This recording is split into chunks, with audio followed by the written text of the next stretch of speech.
을 한번 보겠습니다. 자, 정착물 보시면은, 자, 이 협의 부동산은 토지 및 그 정착물인데, 자, 45페이지에 그 정착물 보면은 우선 개념이 나오죠. 이 개념을 보면은 원래는 동산이었거든요. 정착물은 원래는 동산이었지만 토지 등의 설치 부착됨에 따라 이 부동산의 일부가 된 물건을 우리는 정착물입니다. 그래서 우리 조주현 교수 있습니다. 건국대학교 조주현 교수는 우리가 14회 시험에 이렇게 출제를 했거든요. 토지에 부가가치를 더한 항구 토지에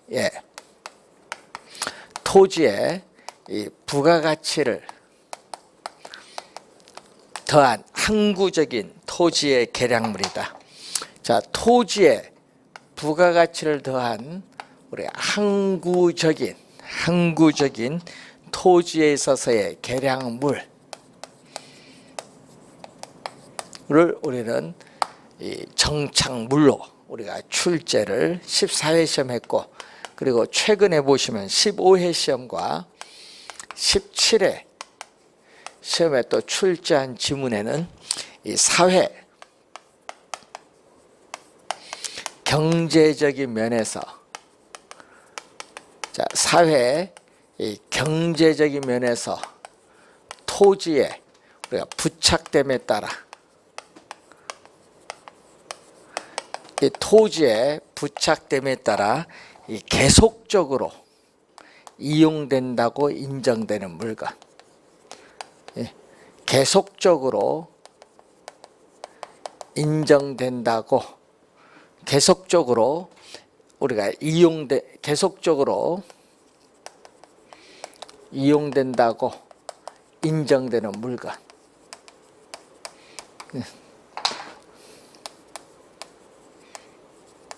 계속적으로 이용된다고 인정되는 물건을 정착물. 자, 이것을 우리가 3번 우리가 출제를 했습니다.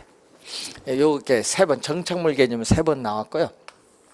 자, 그럼 정착물의 종류를 보면은 우선은 토지와 분리하여 독립된 부동산으로 간주되는 독립정착물, 토지의 일부로 간주되는 종속정착물이 있어요. 자, 우선은 이 독립정착물은 또 25회 시험에 3년 전에 또 출제했죠. 자, 토지의 정착물 중 독립된 것이 아닌 걸 출제했는데, 독립정착물의 대표적인 게 건물입니다. 우리나라, 일본은 유럽과는 달리 건물을 토지와 독립된 부동산으로 간주하고 건축물 대장에 별도로 등기를 할 수 있습니다. 건축물 대장에 별도로 등기할 수 있다. 건물, 그리고 이 소유권, 보존, 등기된 임무. 자, 소유권, 보존, 등기된 임무인데 여기서 등기가 나오죠. 등기는 완전한 공시수단이에요. 완전한 공시수단이기 때문에 소유권 표시도 할 수 있고 이 저당권 표시도 할 수 있어요. 소유권 표시도 할 수 있고 저당권 표시도 할 수 있다. 완전한 공시수단입니다. 자, 그리고 명인 방법을 갖춘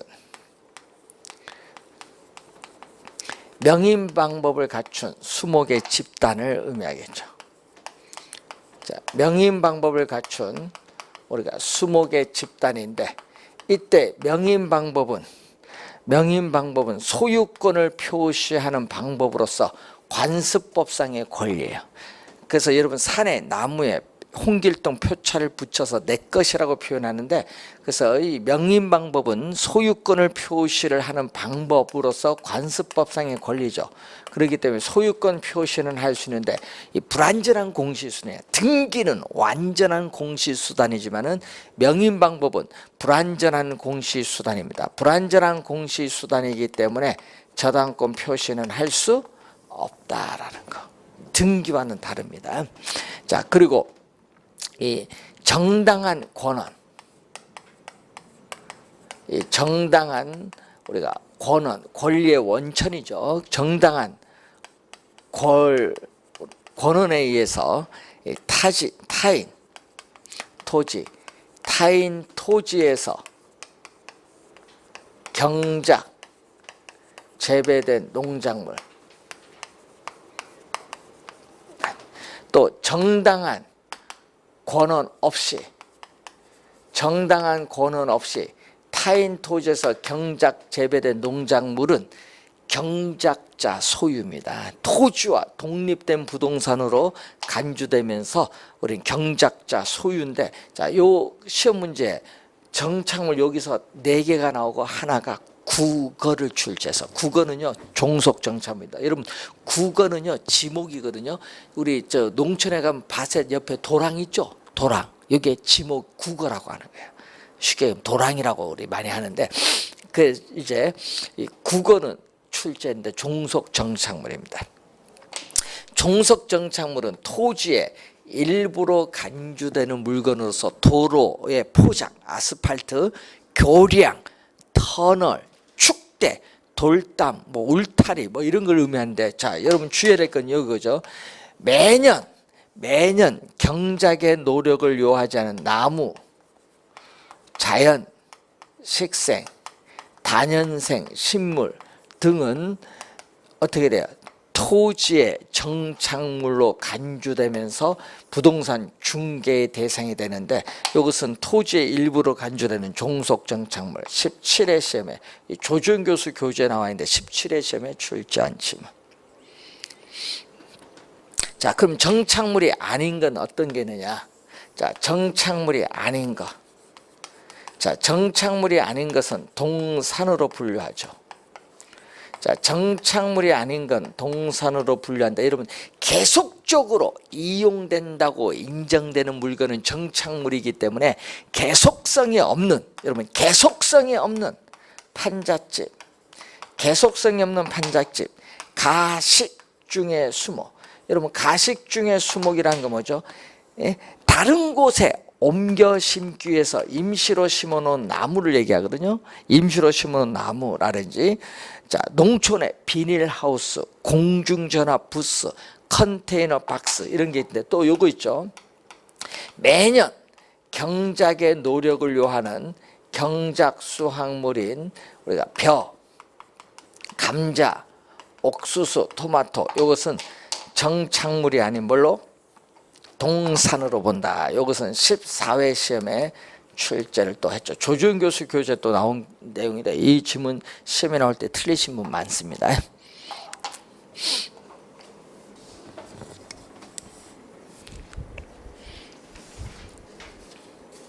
자, 그러면 정착물을 구분하는 기준 46페이지 맨 밑에 있죠. 자, 이 법률적 측면에서 정착물을 우리가 구분하는 기준 4가지가 나오죠. 자, 우선은 이 물건이 부동산에 부착되어 있는 방법에 따라 나오는데, 이게 바로 이 물리적 손상이 있느냐, 자, 물리적 손상 유무, 또 건물의 기능이나 효용, 지장이 있느냐 없느냐, 요걸 보는 거죠. 자, 여러분이 벽시계는 어떻게 돼요? 자, 벽시계는 건물에 아무런 물리적 손상을 주지 않고 제거할 수는 있어요. 그리고 건물의 기능에도 영향을 미치지 않습니다. 그래서 동산이에요, 벽시계는. 그런데 여러분이 아파트의 인터폰은 건물에 아무런 물리적 손상을 주지 않고 재건을 할 수 있지만 건물의 기능, 효용에 지장을 주기 때문에 아파트 인터폰은 뭐죠? 정착물로 본다. 자, 물건의 성격인데, 어떤 물건이 건물의 특정 위치나 용도에 맞도록 특별하게 구축되었거나 고안된 물건이 있어요. 예를 들어서 아파트의 샤시인데, 여러분 아파트 분양받으면 샤시는 여러분 계약을 해서 별도로 설치하는데, 이 샤시 같은 것은 정착물로 간주되면서 아파트 매매 시에 매수인에게 양도가 됩니다. 자, 그리고 물건을 설치한 의도가 있거든요. 자, 물건을 설치한 의도를 보면은 자, 임대용 건물의 가치를 증진시키기 위해서 임대인이 뭐 가스 스토브라든지 에어컨이라든지 소형 냉장고를 설치했을 경우에는 임차인이 이사 갈 때 못 가져가죠. 그런 건 정착물로 보는 거죠. 자, 그리고 당사자들 관계에 있어서 매도인, 매수인 사이의 관계가 있거든요. 자, 이 매도인, 매수인, 쌍방의 관계에 있어서 어떤 물건이 정착물인지 정착물이 아닌지 불분명하다. 그 경우에는 정착물로 간주되면서 매수인에게 양도가 돼요. 그런데 그 임대인, 임차인 사이의 관계, 임차자 정착물이 있거든요. 임대인, 임차인 사이의 관계에 있어서 임차자 정착물은 임차인이 설치한 물건이기 때문에 원칙적으로 소유권은 임차인에게 귀속돼요. 따라서 우리는 부동산 정착물에 포함되지 않는다. 부동산 정착물에 포함되지 않는다. 자, 상가 임대차 계약을 맺었어요. 상가 임차인이 상품을 전시하기 위해서 뭐를 진열대를 설치하면 그 진열대는 임대차 계약이 만료가 되면 임차인이 가져갈 수 있어요. 부동산 정착물에 포함되지 않습니다. 자, 그런 내용이죠. 자, 그리고 이 정착물을 구분하는 기준 우선 확인을 해봤고요. 자, 그리고 관련해서 토지의 분류 50페이지로 가시면은 자, 뭐가 나오죠? 우리는 공간 정보의 구축 및 관리 등에 관한 법률에서 토지의 주된 사용에 따라 지목을 몇 개? 28개로 나누는데 이 지목 관련해서 시험 문제에 지목 묻는 것을 우리는 17회 시험, 19회 시험에 출제를 했고요. 또 27회 시험에는 우리가 그 지목 중에서 국어, 유지, 요 개념 묻는 걸 출제를 했어요. 여러분 아까 국어는 뭐라고 했어요? 국어는 도랑이잖아요. 도랑. 예? 이 도랑. 그럼 자연의 유수가 있거나 유수가 있을 것으로 예상되는 소규모 수로 부지가 국어예요. 국어. 예? 용수, 배수를 위하여 일정한 형태를 갖춘 댐이라든지 예? 소류지, 호수, 연못, 늪지 등이 바로 국어의 개념. 자, 그리고 유지는 뭐야? 유지는 예? 예? 유지 뭐 이제 유지는 관련해서 뭐라고 할까요? 뭐 우리 물이 저장되어 있거나 또는 상시적으로 물을 우리 저장되는 댐 같은 거, 저수지, 뭐 이런 연못 이런 것은 우리가 유지입니다. 그래서 국어의 개념, 국어는 도랑이거든요. 국어는 도랑. 쉽게 얘기하면은 소규모 수로 부지인 우리가 우리 도랑 뭐 이런 걸 보시면 되고 유지 같은 경우 구별을 해 두셔야 돼요. 개념. 그래서 여러분 시험 지문에 유지 국어 요 지목 28개 중에서 우리가 또 자주 출제가 되는 부분이 바로 되겠습니다. 그래서 유지의 개념, 국어의 개념을 우리가 잘 이해를 우리가 해 두셔야 될 부분이 되겠습니다. 자, 그래서 여러분 공간 정보의 구축 및 우리가 관리 등에 관한 법률상의 지목인 것 묻기도 하거든요. 그때 뭐 유지 국어가 또 자주 나옵니다. 뭐 제방, 하천, 도로 뭐 이런 게 다 우리가 얘기를 하는 거죠. 그래서 여러분 우리가 국어는 밭의 도랑이다 이렇게 간단히 우리가 생각을 하시면 됩니다. 뭐 저수지, 연못 이런 것은 뭐다? 호수 이런 건 뭐다? 유지다. 뭐 이렇게 생각을 하시면 되겠고.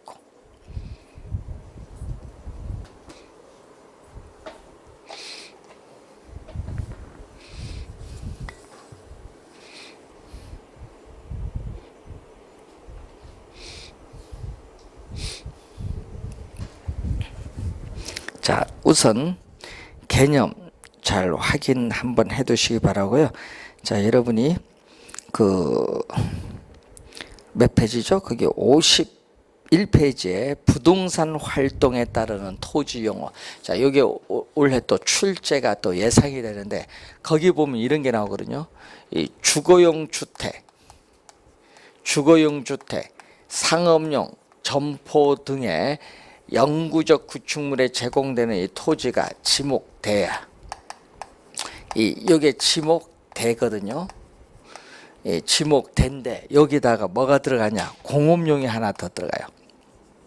주거용, 상업용, 공업용으로 현재 이용 중에 있거나 이용 가능한 토지를 택지라고 해요. 택지. 그래서 택지는 감정평가상의 용어예요. 감정, 우리가 평가상의 용어로서 건축, 우리가 가능한 토지를 얘기합니다. 그리고 이 택지는 건축법상의 대지와 유사하다. 건축법상의 대지와 유사하다. 자, 이 대지는 건축법상의 대지와 택지는 서로 유사한 개념. 즉, 이 건축법상의 대지는 건축이 가능한 모든 토지를 얘기해. 건축이 가능한 모든 토지인 건축법상 대지와 유사하다. 왜? 건축할 수 있는 토지니까. 그래서 여러분이 택지 개념이 또 우리가 많이 쓰죠. 택지 조성한다, 택지 개발한다 많이 사용하는 개념으로서 21회 시험에 한번 출제했죠. 뭘로 출제했어요? 주거용, 상업용, 공업용으로 이용 중에 있거나 이용 가능한 토지. 이걸 출제했겠죠. 자, 21회 시험에 출제를 한 개념이고, 자, 이 건축할 수 있는 토지에다가 건축할 수 없는 토지 들어갑니다.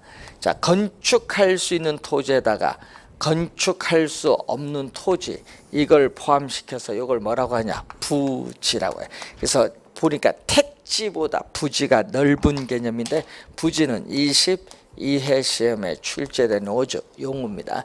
건축할 수 있는 토지, 건축할 수 없는 토지 다 포함시키거든요. 그래서 부지는 어떤 특정 부동산 활동의 용도의 목적으로 제공되는 바닥 토지로서 포괄적 용어예요. 여러분 무슨 얘기냐? 용도로 제공되니까 여러분이 어떻게 하천용 부지, 철도용 부지, 예? 도로용 부지, 상하수도용 부지, 종교용 부지, 학교용 부지, 공장용 부지, 건물용 부지, 예? 이런 식으로 어떻게 용도 뒤에 뭐가 붙으면 돼? 부지 붙은데, 부지는 건축할 수 없는 토지, 건축할 수 있는 토지 다 포함한 개념이다. 이렇게 보시면 되겠습니다. 자, 그리고 부지의 개념 봤고요. 그러니까 여러분 51페이지에 밑에 보시면은 우리가 무슨 개념? 우리가 대지와 맹지의 개념이 나오죠. 자, 도로 조건에 따른 부르거든요. 자, 이 도로, 이 조건에 따른 분류가 두 용어가 나오거든요. 자, 여기에 도로가 있거든요. 자, 도로가 있는데, 자, A라는 토지가 있어요. 자, 뭐 거기 보니까 뭐 이런 용어가 나왔나?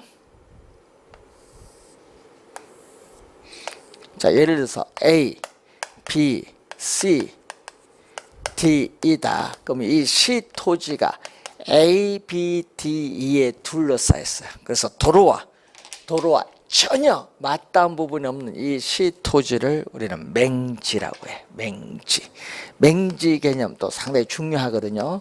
자, 택지 개념 원래 중요하고 맹지 개념 중요한데, 맹지는 다른 사람의 토지를 통해서 출입을 해야 되기 때문에 맹지는 시장 가격이 상당히 낮아요. 뭐가? 가치가 떨어지거든요. 가치가 감소한다. 감가가 발생하고, 맹지상에는 건축 허가가 나지 않는다라는 거. 왜? 다른 사람의 토지를 출입을 해야 되기 때문에 맹지상에는 건축 허가가 나지 않는다는 거죠.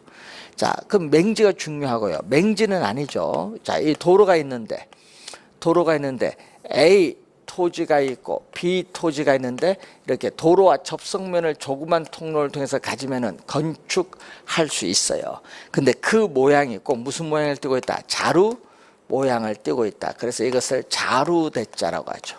자루대, 자루형의 모양을 띠고 있는 토지가 대지인데, 자, 이 도로 조건에 따른 분류 두 용어 중에서 우리는 출제는 맹지가 중요하다는 그러한 내용입니다.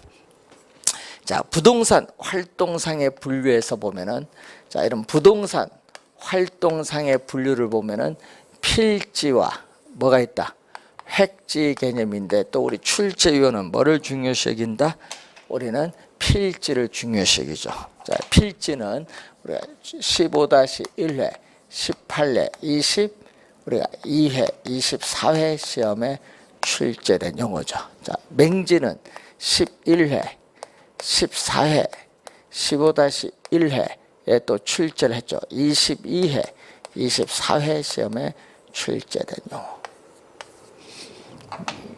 필지가 상당히 중요해요. 그래서 두 개 중에 필지를 중요시 여기는데 필지는 토지 소유자의 권리. 자, 토지 소유자의 권리를 구분하기 위한 우리가 법적 개념, 즉 권리 변동 관계의 기준이 되는 법률상의 단위 개념입니다. 자, 그래서 여러분이 주민등록 번호가 있듯이 뭐도 있다? 우리는 토지도 주민등록 번호가 있어요. 토지의 주민등록 번호를 지번이라고 하죠. 산 21번지, 22, 23, 24, 25, 26이면 이렇게 하나의 이렇게 지번, 이렇게 하나의 지번으로 둘러싸인 토지, 하나의 지번으로 둘러싸인 토지로서 법률적인 토지의 등록 단위, 법률적인 토지의 등록 단위를 뭐라고 한다? 필지다. 필지는 면적과는 관계없어요. 여러분이 면적 단위가 아니다. 예, 등록 단위다. 필지는 토지의 면적과는 아무런 관계가 없다. 토지의 면적과는 아무런 관계가 없다. 등록 단위. 또 부동산 등기법상 등기의 한 단위를 얘기하죠. 자, 요 두 지문을 또 많이 출제를 하죠. 시험에 보면은 두 지문. 그래서 한 개의 토지 소유권이 미치는 범위와 한계를 표시해 주는 개념이 필지 개념. 자, 획지는 22회 시험에 한번 또 출제를 했는데, 획지는 가격 수준. 여러분, 한 물건의 값은 가격이고 여러 물건의 값을 평균한 값이 가격 수준, 평균값이야. 이 가격 수준을 구분하기 위한 경제적, 부동산학적인 개념이 바로 획지죠. 그래서 획지는 토지 이용상 상정하는 개념, 토지 이용상 상정, 가정하는 개념인데, 그래서 행정적, 법률적 기준, 인위적, 자연적 기준, 이 물리적 기준에 의해서 다른 토지와 비슷한, 여러분 다른 토지와 비슷한 이 가격 수준이 비슷한 일단의 토지를 얘기하죠. 가격 수준이 비슷한, 시험 문제 22에도 요거 나오는데 획지는 꼭 여기 나오거든요. 가격 수준이 비슷한 일단의 토지를 얘기합니다. 그래서 토지 이용에 있어서 부동산 활동 및 부동산 형상의 단위 면적이 되는 일획의 토지를 획지인데, 자, 여러분 이제 공부하다 보면 교재에 단위 면적이란 말이 나오는데, 단위 면적은 1제곱미터야. 1제곱미터는 얘기죠. 자, 세로도 1m, 가도도 1m, 곱해주면 여기 얼마? 1제곱미터지. 자, 두 용어 중에 우리 필지를 상당히 우리 중요시 여긴다, 그런 내용이 이제 나오죠. 자, 53페이지에 보시면은, 자, 택지. 자, 이 택지 중에서 여러분 택지는 아까 뭐라고 했어요? 건축할 수 있는 토지인데, 문제는 건축할 수 있는 토지인데 건축을 안 했어요. 건축물이 없어요. 건축물이 없는 이것을, 택지 중에서도 건축물이 없으면 낮이고, 건축물이 있으면 뭐가 돼? 건부지가 돼. 자, 시험 문제 또 자주 출제가 되는 용어죠. 예? 또 여러분 낮이, 건부지 또 중요합니다. 자주 출제가 되는 용어. 자, 이때 이 토지상에 건축물 있죠. 이렇게 건물 및 구축물이 우리가 서 있는 이 부지를 우리가 뭐라고 하냐? 건부지라고 해요. 자, 그러면 이 개념, 나지의 개념을 보면은 나지는 거기 여러분 교재 토지 보상평가 지침 제3조 제5호에 나오죠. 나지란 토지에 건물 기타 정착물이 없고 지상권 등 토지의 사용 수익을 제한하는 사법상의 권리가 설정되어 있지 아니한 토지를 나지라고 해요. 그래서 나지 개념이 이제 나오는데, 그래서 나지 개념은 21회 시험, 25회 시험에 출제를 했어요. 자, 나지는 택지거든요. 자, 택지이기 때문에 지목이 주거용, 상업용으로 이용할 때는 지목이 뭐다? 대고, 그리고 공업용으로 이용할 때는 지목이 공장, 용지예요. 그래서 나지 중에서도 지목이 대로되어 있는 토지를 나대지라고 해요. 나지 중에서도 지목이 대로되어 있는 토지를 나대지라고 하는데, 그래서 나지는 여러분 지목이 대로 설정된 토지 이다 하면 이 지문은 틀린 지문. 여러분 대로 설정된 토지 하면 틀려요. 왜? 공장 용지일 수도 있거든요. 그건 틀린 지문이다. 15-1회 시험에 또 출제를 했죠. 자, 건부지는 건축물이 서 있는 부지를 얘기하는데, 문제는 나지는 우리나라 토지 가격 평가의 기준인데 일본에서는 나지 개념을 사용하지 않습니다. 일본은 갱지와 저지 개념을 사용합니다. 일본은 갱지와 저지 개념을 사용한다. 갱지는 뭐죠? 갱지는 토지에 건물 기타에 정착물이 없어요. 그리고 토지는 유한하기 때문에 어느 국가이든지 공법상 규제가 없는 국가는 없죠. 있습니다. 이 지상권 등 이 사법상의 제한, 이 사법상의 제한이 없으면은 갱지, 있으면 저지. 이 사법상 제한을 가지고 갱지와 저지로 구분하는데, 우리나라의 나지 개념이 일본은 무슨 개념? 갱지 개념. 그래서 일본의 토지 가격 평가의 기준은 갱지. 우린 나지죠. 그래서 갱지는 11회 시험에 또 한번 출제를 한 지문. 자, 건부지 개념. 건물, 구축물이 서 있는 부지를 얘기하겠죠. 그래서 11회 시험, 25회 시험의 개념은 또 출제했고, 건부지의 평가액. 자, 건부지 평가액은 나지 가격을 한도로 한다. 나지 가격을 한도로 한다는 것은 나지 가격이 상한선이야. 나지 가격을 한도로 한다는 것은 나지 가격이 상한선 원칙이죠. 일반적은 뭐죠? 여러분 토지상의 건축물로 인해서 건축물이 없는 나지에 비해서 토지의 사용 수익이 제한을 받아서 토지의 최선의 상태로 이용을 못할 수 있어요. 그래서 토지 가치가 하락을 하게 되는데, 이것을 건부감가라고 해요, 전문용어로. 건부감가가 발생을 하게 되면은 나지 가격, 건축물이 없는 나지 가격과 건축물이 있을 때 건부지 가격 비교하면 어디가 비싸다? 나지 가격이 비싸다. 근데 25회 시험에 부동문을 요거 반대로 출제한 거예요. 25회 시험. 정답 지문이었죠. 근데 또는 예외적으로 뭐가 발생했다? 일반적으로는 건부 감가가 나타나는데 예외적으로 건부 증가가 나타날 수 있다. 자, 건축법상의 규제가 강화되는 경우인데, 이때는 건축법상의 규제가 강화되는 경우, 이때는 이게 크죠. 대표적인 게 어딘 게 있어요?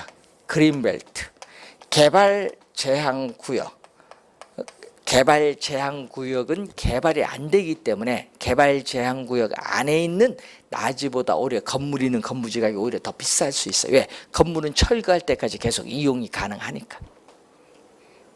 건부 증가 예외적으로 나타날 수 있는 내용입니다.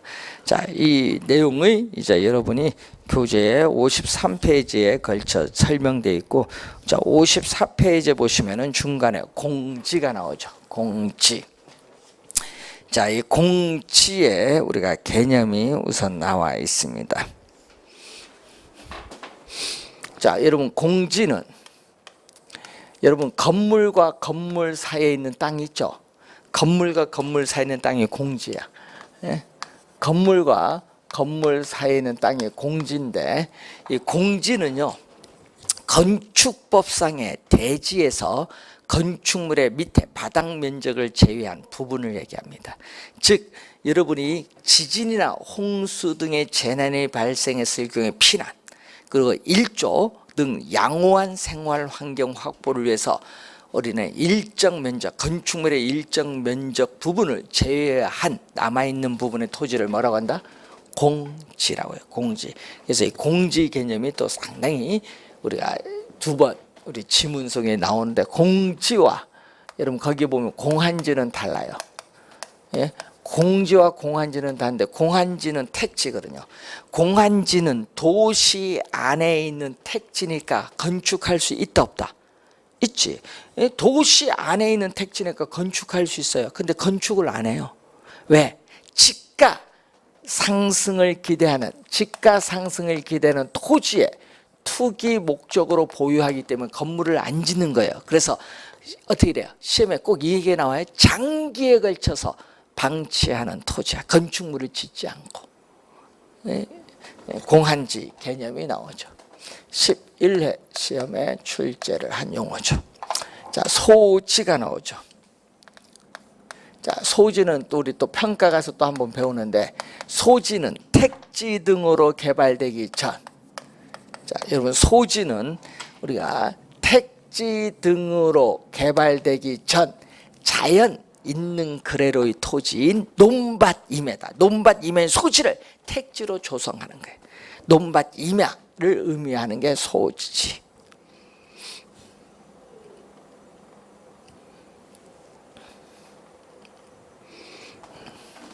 자, 그래서 소지의 개념을 받고 자, 그리고 후보지, 이행지 개념이 나오는데 이것도 시험에 우리가 많이 출제되는 용어죠. 이 토지의 용도에 따른 분류인데 실제로 토지가 이용되는 용도에 따라 지역을 크게 분류하거든요. 대분류.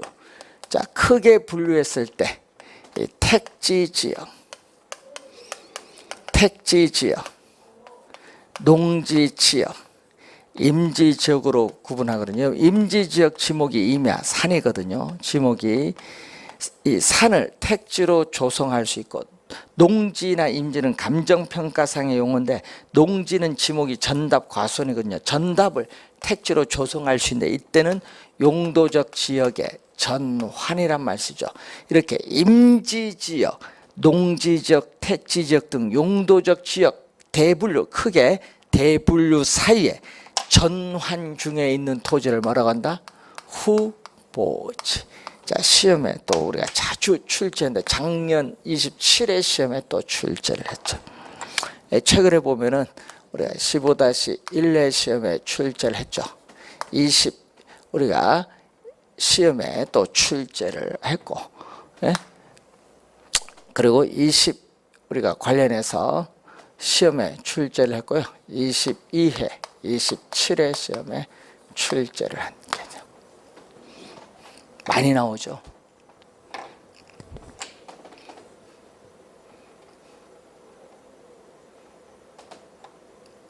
그래서 후보지는 뭐일 때만 성립하냐? 전환 중일 때만 성립한다.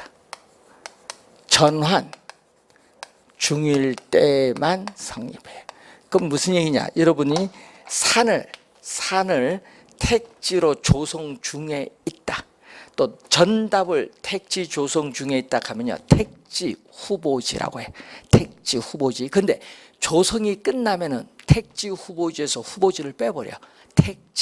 택지가 있는 지역이 택지 지역입니다. 그래서 후보지는 뭐일 때만 성립한다? 전환 중일 때만 성립하는 개념. 전환이 끝나고 난 이후에는 후보지라고 지칭하지 않는다. 이행지. 자, 이행지 개념도 우리가 21회, 27회 시험에 나왔는데 이행지는 동일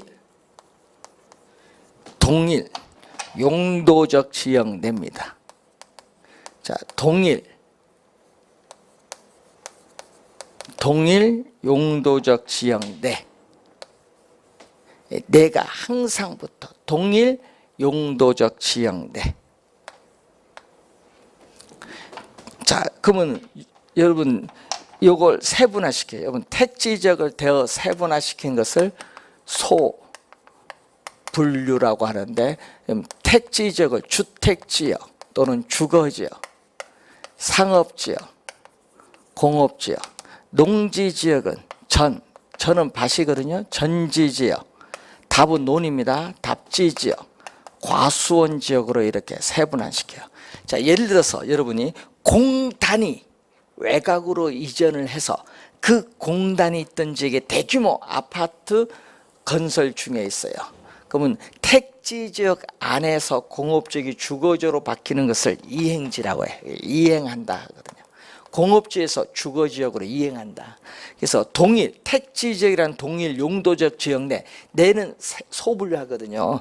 그래서 내라는 걸 꼭 기억해 두시고 시험 문제 이행지 나오면 주의해야 됩니다. 21회 27회 시험에 출제되죠.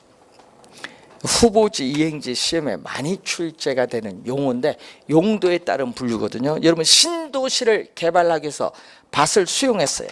자, 전지지역이 아파트지역으로 바뀐다. 그런데 전지지역은 농지지역이고 주거지역은 택지지역입니다. 용도적 지역이 다르면 후보지 개념이에요. 그래서 신도시를 개발할 때 전답을 수용해서 택지를 수용하죠. 그렇기 때문에 신도시 개발과 관련된 토지 용어의 개념은 무슨 개념? 후보지 개념이다. 이행지가 아니라 후보지 개념. 잘 구분해 두셔야 되겠고, 자, 여러분이 55페이지에 선하지는 고압선 아래에 있는 토지인데, 고압선 아래에 있는 일정 범위 토지도 어떻게 돼? 가치가 떨어지죠. 고압선 아래에 있는 일정 범위 토지도 감가가 발생해. 맹지도 감가가 발생하듯이 우리가 선하지도 감가가 발생합니다. 자, 포락지가 나오죠. 자, 포락지는 11회 시험과 26회 시험에 출제된 용어죠. 포락지. 자, 포락지도 물이 들어갔는데, 그래서 21년 여기 나왔거든요. 이 개인의 사유지인 전답 등이 지반이 절토되어 무너져 내리면서 하천으로 변한 토지는 11년 시험에 나온 용어고, 26회는 여기 나왔거든요. 지적 우리가 공부상에 등록된 토지가 강물이나 냇물 등의 침식을 당해서 수면 밑으로 잠긴 토지를 뭐라고 한다? 포락지. 이건 26회 시험에 출제된 지문. 포락지의 개념이 우선 또 나왔습니다. 자, 그리고 여러분이 56페이지 오시면은 거기에 유휴지 나오죠. 여러분 공한지도 투기 목적인데 유휴지도 무슨 목적? 투기 목적. 유휴지도 투기 목적이에요. 여러분 정상적으로 토지를 이용할 수 있음에도 이용을 안 해요. 그래서 사회적으로 바람직스럽지 못하게 놀리고 있는 토지를 유휴지, 투기 목적이고, 휴한지가 있어요. 농지 등에 있어서 땅의 힘, 지력 회복 등을 목적으로 정상적으로 쉬게 하는 토지, 뭐 휴경한다는 얘기인데 이것이 바로 휴한지라고 해요. 휴한지. 자, 그리고 법지, 빈지 개념이 이제 나타나는데, 이런 법지는 22회 시험에 또 한번 출제가 된 용어야. 자, 법지. 자, 법지 개념은 22회 시험에 출제된 용어. 법적으로는 뭐다? 법적으로는 소유권은 인정되지만 실제 이용 실익은 거의 없거나 적은 토지. 자, 이런 얘기거든요. 자, 이렇게 경사진 토지 위에 주택이 있는데 이 주택이 붕괴될 우려가 있거든요. 토지의 붕괴에 따라. 그래서 뭐를 설치한다? 우리가 축대를 설치를 이렇게 하겠죠. 이때 택지의 유효지표면 경계와 그 인접 토지와의 이 경사진 이 토지 부분을 우리 뭐라고 한다? 법지라고 해요. 법지.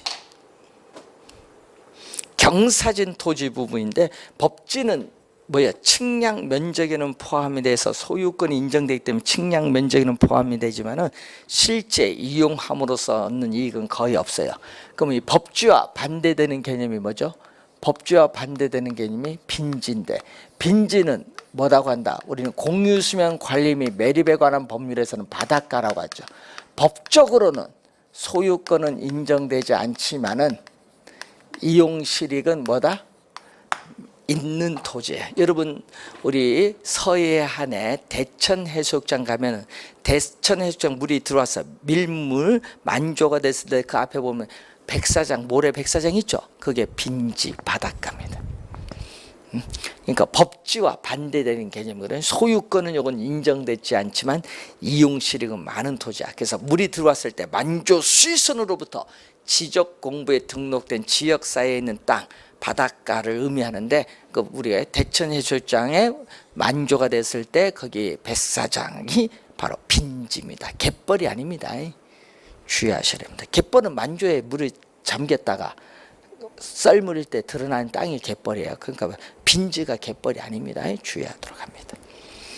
자, 그리고 57페이지에 주택의 분류가 나오는데 이 주택의 분류는 여러분 공법에 주택법상의 주택이 있고 또 건축법상의 주택이 있습니다. 건축법상의 주택은 단독주택, 공동주택으로 나누는데 요 관련된 내용이 가끔 이제 시험에 나오는데 이것은 여러분 공법에서 우리가 자세히 우리가 배우시기로 하면 되겠습니다.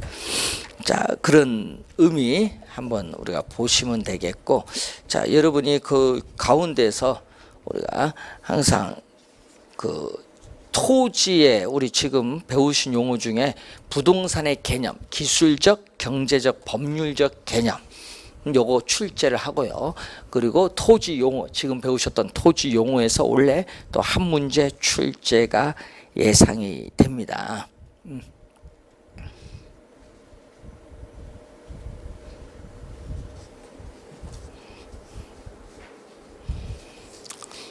자, 그리고 우리 지목 배웠는데 국어, 뭐 우리가 아까 용수 또는 배수를 위하여 일정한 형태를 갖춘 우리가 수로라든지 둑, 또 그 부속 시설물의 부지와 또 자연의 유수가 있거나 있을 것으로 예상되는 인공적인 소규모 수로 부지인데 도랑 얘기하면 돼요. 쉽게 국어를 의미하고 유지는 여러분 뭐 호수, 연못, 저수지, 댐 이걸 얘기하거든요. 물이 저장되어 있거나 상시적으로 물을 저장할 수 있는 댐, 수로, 뭐 저 댐이라든지 호수, 저수지, 연못 이런 것은 유지입니다. 국어 유지 구분 좀 잘 해두셔야 될 부분이 되겠습니다.